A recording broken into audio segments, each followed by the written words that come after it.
공부로 인한 요인,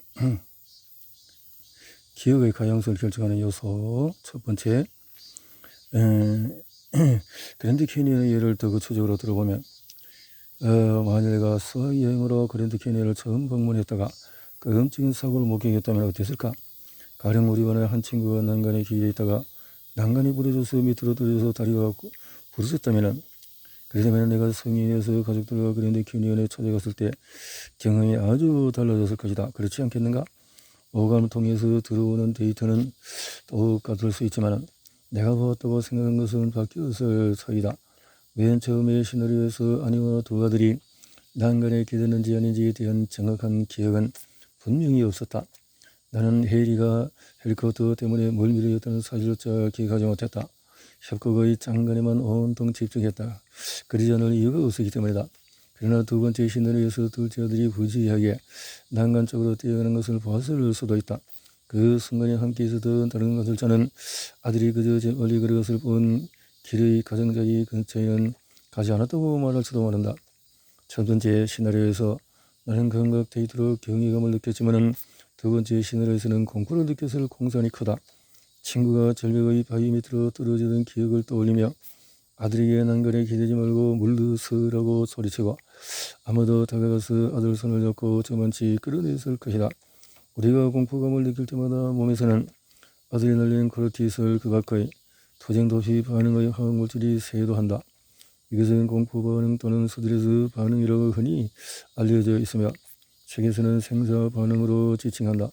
이 반응의 본래 목적이 물리적으로 우리의 목숨을 구하는 것이기 때문이다. 생물학적인 생사 반응은 기억을 더 생생하고 강력하게 만드는 것으로 나타났다. 특정한 사건 중에서 공포를 더 많이 느끼고 아드레날린이 더 많이 분비될수록 미래에 이와 비슷한 상황에 놓였을 때 그 기억은 당신의 렌즈가 될 가능성이 커진다. 사실 부정적인 기억은 부정 편향으로 알려진 현상 때문에 일반적으로 보다 생생하게 남는 경향이 있다.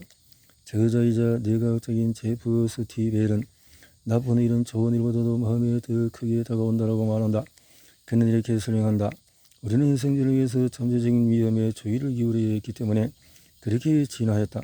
그래서 내 아들 헤일리가 그랜드 캐니언의 아름다움보다 멀미로 토했던 기억을 더 생생하게 떠올리는 것이다. 하지만 더 생생하다거나 더 강력하다는 것이 반드시 정확하다는 의미는 아니다. 기억을 연구하는 심리학자 줄리아 쇼는 저서 기억력에서 기억에 오류와 오해가 파고드는 수많은 경로에 대해 그리고 전혀 일어난 적이 없거나 적어도 목격한 적이 없는 일을 기억한다고 확신하는 경우가 얼마나 많은지에 자세히 설명한다. 쇼에 따르면 독일 트리어 대학교의 토마스 실링과 그 동료들은 스트레스가 기억에 끼치는 영향에 관한 연구를 2013년에 발표했다. 이들은 콜티솔이 분비되면 기억이 강하게 남지만 동시에 오류를 받아들이기가 더 쉬운 상태가 된다는 것을 발견했다. 그녀는 은행 강도를 목격하는 경우 예를 들어서 총구가 자신을 향했다는 사실을 다르시 기억할 가능성이 크지만 총을 들고 있는 사람의 얼굴 같은 다른 중요한 정보는 놓칠 가능성이 크다고 설명한다. 설상가상으로 보통의 기억과 달리 트라우마를 집어넣는 기억은 시간이 지남에 따라서 악화해서 실제보다 큰 충격을 경험한 것처럼 기억하게 만든다. 한 연구에서 연구원들은 사막의 폭풍 퇴역 군인에게 전역 후에 한 달 뒤와 2년 뒤에 각각 복무 기간 동안의 특정 사건에 대해서 질문했다. 조사 결과 응답자의 88%는 적어도 한 가지 질문에서 예전과 다르게 대답했고 61%는 한 가지 이상의 질문에 다른 답을 냈으며 응답자와 대부분이 두 번째 시기에 부정적인 사건을 더 많이 기억했다. 기억이라고 지칭하는 것이 사실은 환상이 가깝다고 말하는 학자들이 많은 것도 이기 때문이다. 똑같은 범죄를 네 사람이 목격했을 때 나중에 FBI 수사관의 목격자들을 따로 한 사람씩 대면 조사할 경우에 이들이 똑같은 사건을 각각 약간씩 다르게 진술하는 것도 그래서다. 물론 모두 공통으로 오는 것도 있다. 하지만 수사관들은 목격자들의 진술이 서로 약간씩 엇갈릴 것임을 이미 알고 있다. 수사관은 기억의 오류에 대해서 보통 사람보다는 더 잘 알고 있기에 만일 어떤 미해결 사건에서 목격자 4사람이 모두 완벽히 똑같은 진술을 한다면 그들 중에서 누군가가 거짓말하고 있다는 의심을 자연스레 품을 것이다. 유학이 부정적인 기억에도 어린 시절에 형성된 기억은 성인기에 형성된 기억보다도 우선시된다. 우리가 의식적으로 기억하지 못할지 모르지만 말이다. 이와기의 기억은 일반적으로 더 많은 양의 아드레날린이 동반되며 이성적으로 기억을 편집하는 경우가 거의 없거나 전혀 없기 때문에 이성적으로 어릴 때만큼 무언가를 강력하게 경험한 적이 있을까? 일장에서 논의했듯이 사람은 대략 6에서 12세가 될 때까지는 주로 델타, 세타, 네파 상태에 있다. 이는 우리의 경험 대부분이 그 상황에 대한 해석이 정확한지 아닌지에 관계없이 즉시 원천 기억이 된다는 뜻이다. 지금까지 들은 설명만으로도 유아기에 얼마나 많은 오류가 우리 내부에 깊이 프로그램 되어 있는지, 또 성인기에 겪는 일들을 사실 성인은 우리에게는 거의 아무런 영향을 끼치지 않을 일인데도 어릴 때처럼 충격적인 사건으로 경험하는 경우가 얼마나 많은지 이미 충분히 상상할 수 있을 것이다. 나는 이런 경험을 아이스 캔디 기억이라고 부른다. 이에 관해서는 다음 장에서 더 자세히 이야기를 나눌 것이다.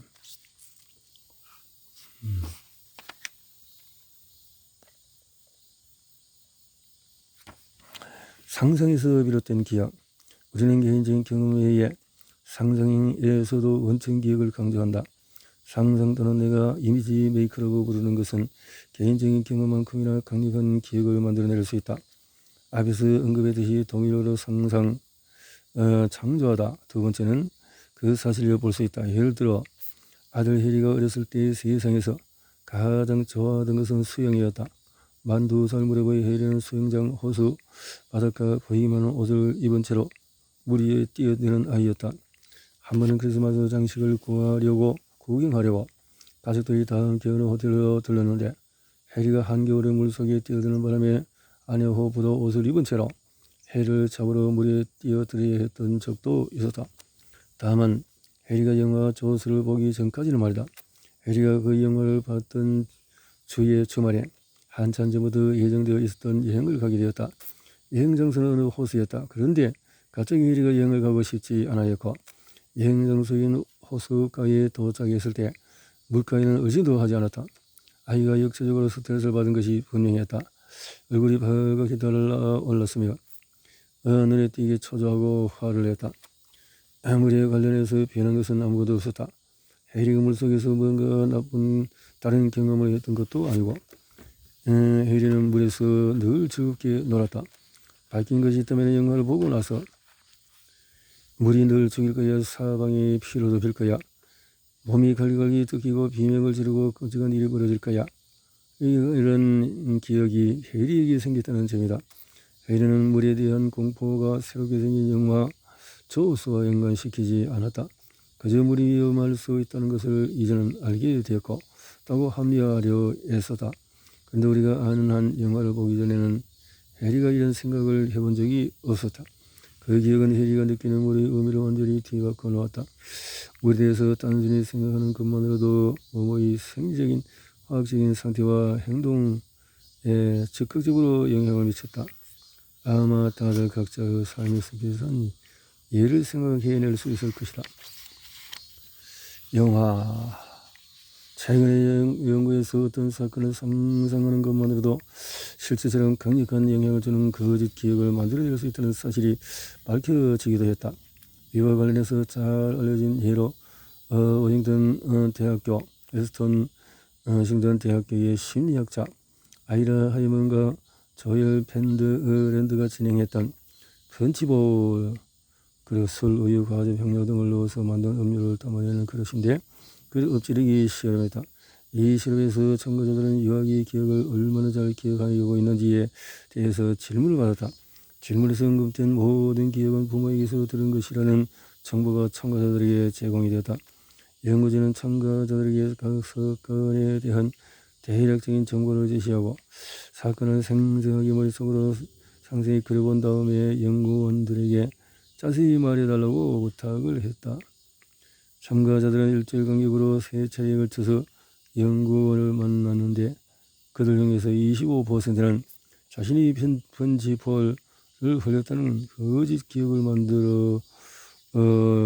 사실로 믿었다. 만들고 그것을 줄리아 시간이 이렇게 설명한다. 이 연구는 어린 시절의 기억이 잘못된 출처에 의해서 비롯될 수 있다는 사실을 보여준다. 상상했던 무언가가 실제로 벌어졌다고 생각하면서 누군가가 제시한 정보를 내면화해 실제 과거의 일면으로 만드는 것이다. 그래서 우리가 이용할 수 있는 극단적인 형태의 적화증, relation, confabulation, 마음속으로 이야기를 지어내는 행위인데 1970년대와 80년대 상당 내담자들이 이전에는 전혀 기억하지 못해도 온건 유행의 학대를 기억해냈다. 이 시기는 심리학자들이 아동에 대해서 성적 학대의 실체를 보다 잘 인식하기 시작하는 때였다. 상담 치료사들은 선의와 유도에서 이런 질문을 반복해서 질문하곤 했다.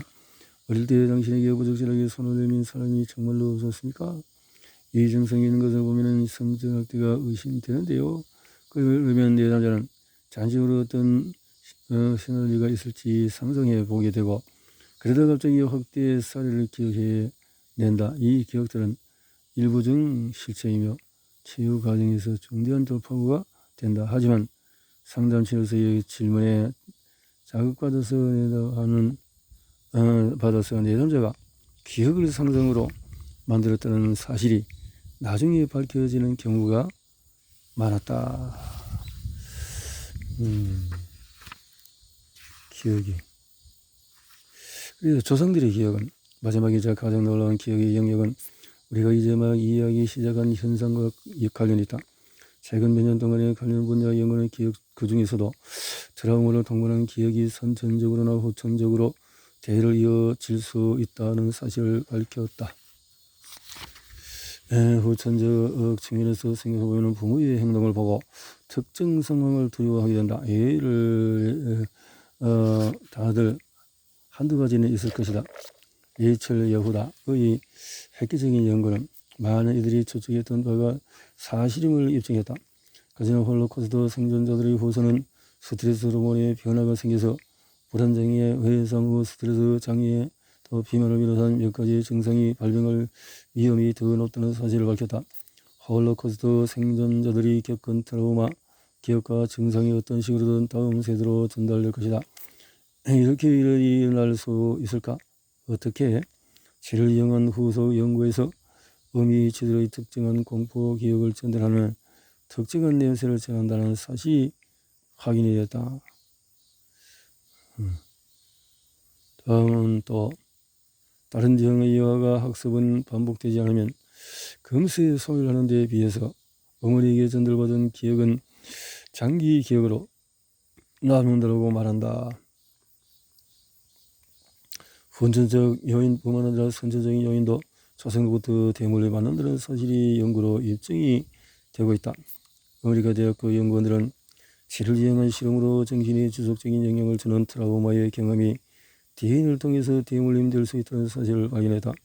후속 연구에서는 아버지의 트라우마 경험에 대한 정보가 어떻게 DNA에 담기는지 밝혀졌다. 특정 세포들이 일종의 세포학 소포체를 분비하는데 그것이 정자에 붙어서 자손에게 전달되면서 아버지가 가진 모든 트라우마에 대한 기억이 자식에게 전달되는 것이다. 이와 비슷한 연구들은 스트레스가 인간의 정자에 미치는 영향에 이제 막 주목하기 시작한 것에 불과하나 이를 통해서 일어나지 않은 사건의 트라우마 증상이 우리에게 나타날 가능성을 엿볼 수 있다. 그 사건을 직접 겪은 윗세대와 개인적으로 접촉한 적이 없더라도 말이다. 이 분야의 새로운 연구는 계속해서 진행되고 있다. 예를 들어서 2019년에 텔아비브 대학교 연구원들은 RNA 분자가 후손 세대에 적응 또는 기능 보존을 지시할 수 있으며 이런 신호가 이후로 생리적인 처리 과정에 영향을 미칠 수 있다는 사실을 밝혔다. 이건 역시 윗세대의 경험이 생물학적으로 후손에 전달할 수 있는 또 다른 방식이다. 아직은 이런 유전적인 트라우마 기억을 쉽게 하거나 구별 방법이 알려지지 않았지만 이 연구에서 밝힌 바를 고려하면 우리가 조상에게 물려받은 트라우마 기억을 가지고 있을 공산이 크다. 친한 친구자 동료인 도리스 레업은 아동환경의학 선구자로 세계적으로 알려진 의사다. 수년 전에 그녀는 내가 늘 인용하는 이 개념을 알려주었다. 모든 사람이 스트레스를 처리하기 위한 스트레스 통을 가지고 있다는 것이다. 그런데 스트레스 통이 꽉 차면 아주 작은 스트레스 하나도 매우 심각한 반응을 촉발할 수 있다. 조상에게 물려받은 트라우마 기억이 우리 각자의 스트레스 통의 최소한 일부분이라도 차지하고 있을 것이라고 말해도 무방하다. 비록 이 특정한 기억이 정확히 어떤 것인지 알지 못하지만 말이다. 우리 마음과 면역 체계는 이런 기억을 방어하고 억제하기 위해 많은 에너지를 소비한다. 그럴 필요가 없다면 에너지를 더 생산적인 하루를 보내거나 긍정적인 감정을 표현하거나 내각 반응의 균형을 유지하는 등의 활동에 쓸 수 있을 것이다.